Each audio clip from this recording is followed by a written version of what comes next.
Assalamualaikum warahmatullahi wabarakatuh. Perkenalkan, saya Herlina Dwi Puspanitya, NIM 20053462769 dari Prodi Pendidikan Teknik Elektro 2020 Universitas Negeri Malang. Di sini saya akan menjelaskan tentang teori belajar konstruktivistik dan implikasinya. Teori belajar konstruktivistik ada 6 dasarnya, yaitu pengertian, ada tokoh-tokoh, ada unsur penting, ada tujuan dari belajar, ada kelebihan dan kekurangan, dan yang terakhir implikasi dari teori belajar konstruktivistik itu sendiri. Pengertian dari teori belajar konstruktivistik.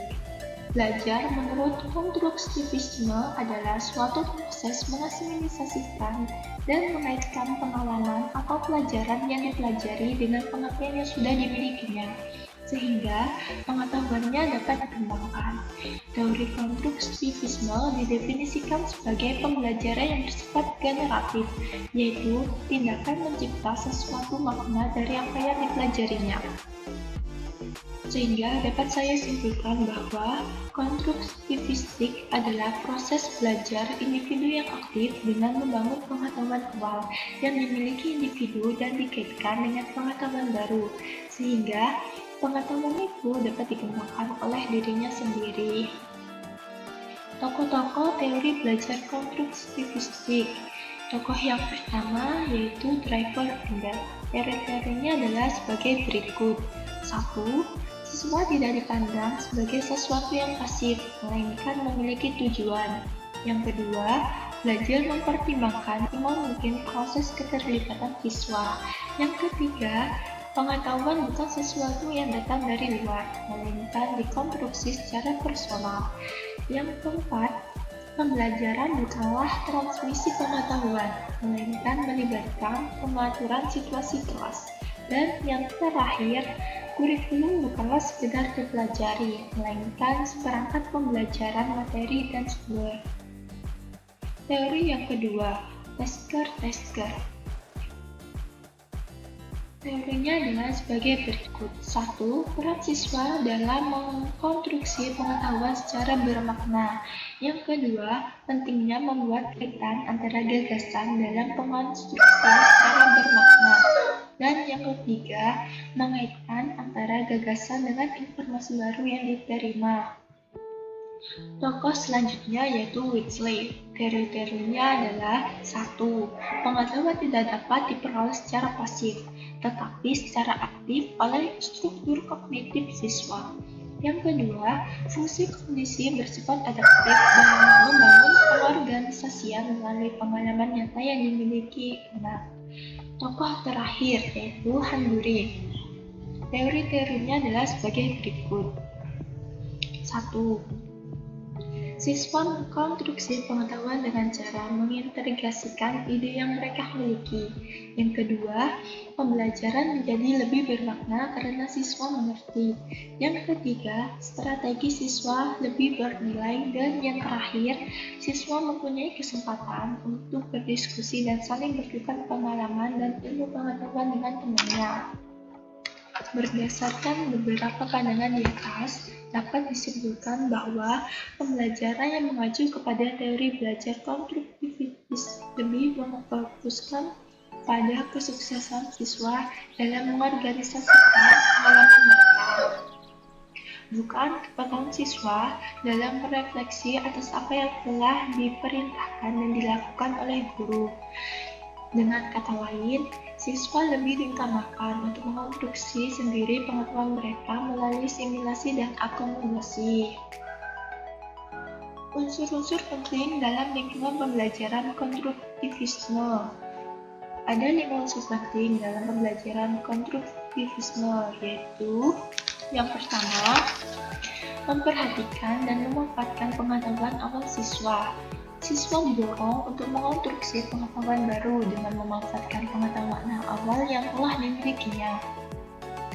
Pembelajaran harus memperhatikan pengetahuan siswa dan memanfaatkan teknik-teknik untuk mendorong agar terjadi perubahan konsepsi pada diri siswa.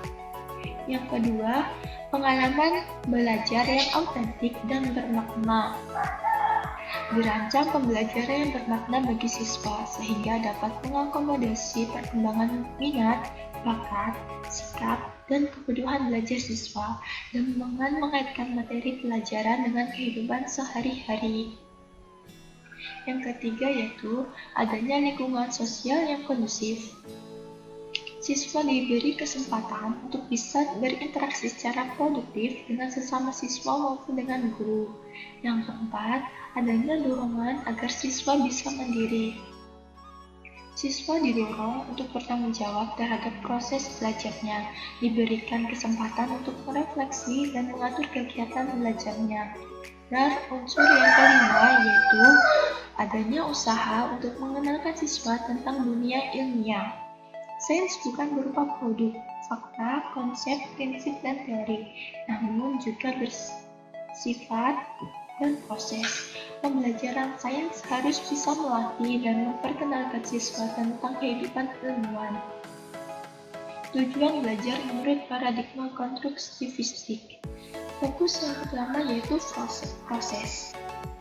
Mendasarkan diri pada nilai sebagai dasar untuk mempersepsi apa yang terjadi apabila siswa diasumsikan belajar. Nilai tersebut didasari oleh asumsi bahwa dalam belajar sesungguhnya siswa berkembang secara alamiah. Oleh sebab itu, paradigma pembelajaran hendaknya mengembalikan siswa ke fitrahnya sebagai manusia dibandingkan hanya menganggap mereka belajar hanya dari apa yang dipresentasikan oleh guru.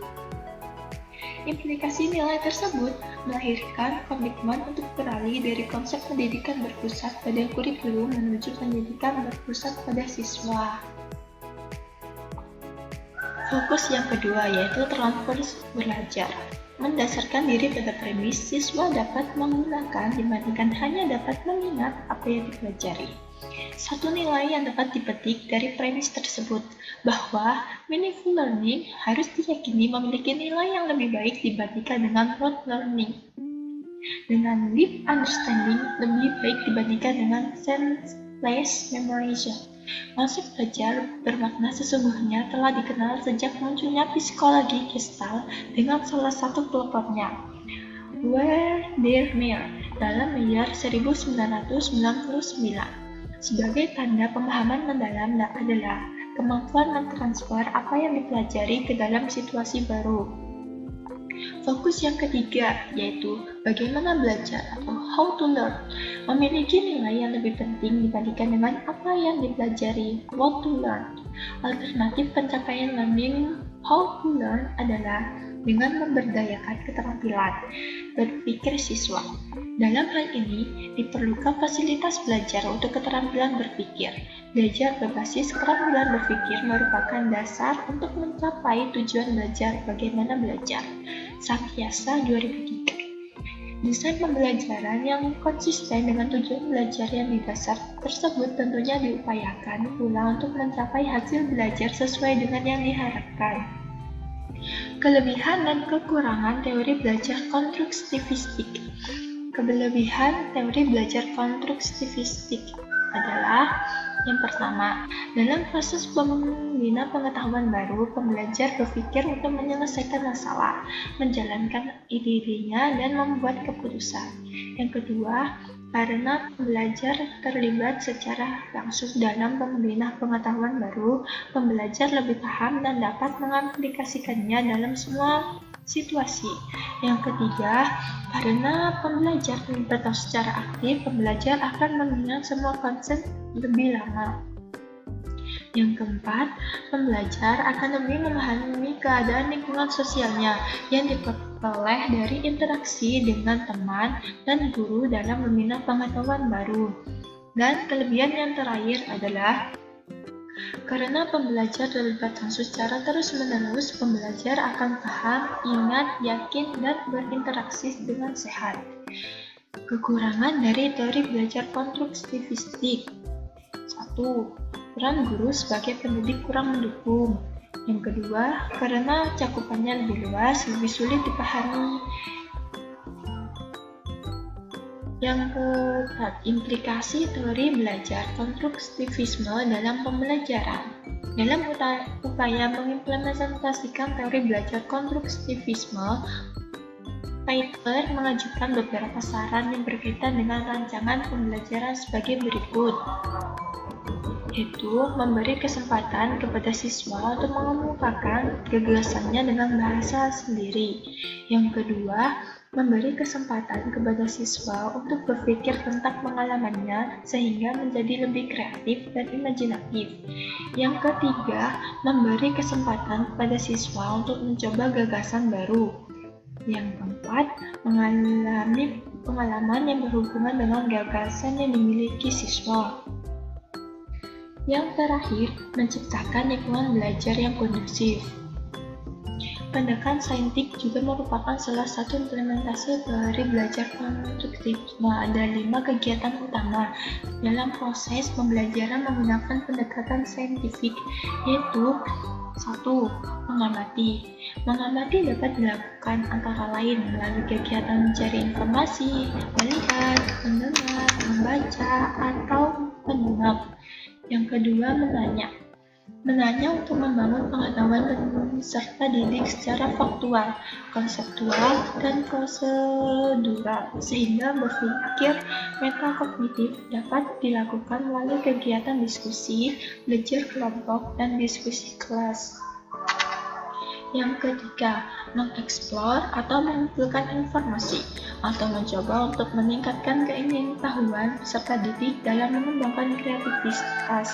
Dapat dilakukan melalui membaca, mengamati aktivitas, kejadian atau objek tertentu, memperoleh informasi, mengolah data, dan menyajikan hasilnya dalam bentuk tulisan, lisan, atau gambar.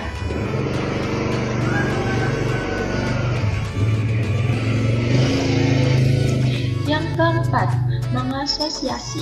Mengasosiasi dapat dilakukan melalui kegiatan menganalisis data, mengelompokkan, membuat kategori, menyimpulkan, dan memprediksi atau mengestimasi. Yang terakhir, mengomunikasikan adalah sarana untuk menyampaikan hasil konseptualisasi dalam bentuk lisan, tulisan, gambar atau skitsa, diagram, atau grafik. Dapat dilakukan melalui presentasi, membuat laporan, dan atau unjuk kerja. Terakhir, saya menyimpulkan teori belajar konstruktivistik ini melalui puisi terkait learning by teaching oleh Mel Sigelman 1996, yakni seorang konstruktivis yang mengembangkan puluhan metode pembelajaran aktif, student active learning, dengan cara memadukan filosofi Konghucu tentang pembelajaran dengan asas konstruktivisme sebagai berikut. Apa yang saya dengar, saya lupa. Apa yang saya dengar dan lihat, saya ingat selalu. Apa yang saya dengar, lihat, dan tanyakan atau diskusikan dengan beberapa teman lain, saya mulai paham. Apa yang saya dengar, lihat, diskusikan, dan lakukan, saya memperoleh pengetahuan dan keterampilan. Apa yang saya ajarkan pada orang lain, saya hafalkan. Sekian, terima kasih. Wassalamualaikum warahmatullahi wabarakatuh.